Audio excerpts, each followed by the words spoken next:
โดยมีนักกีฬาจากทั่วประเทศเข้าร่วมประชันฝีมือในครั้งนี้กว่า 1,000 คน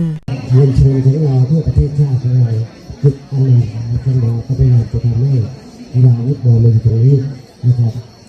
ก็จะต่อมาก็กีฬาอะไรก็เราจะเที่ยวทำเพราะคงเจอแต่กีฬานะครับนะปกติว่าที่ไปดูเกินพลังศึกษาอยู่กับกีฬามาตั้งแต่ชีวิตแล้วก็พยายามจะใช้นะครับก็ว่างๆผมก็เดินอยู่แถวนี้มีอะไรก็ผมที่สุดเลยส่วนที่โคราชเกมกับกีฬาอาวุโสของกรมพลังศึกษาก็ทำได้เจอกันนะครับ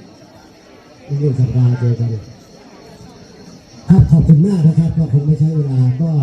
ที่ท่านมารวมแล้วก็จะทำทีวีทำข่าวบ้างเพื่อ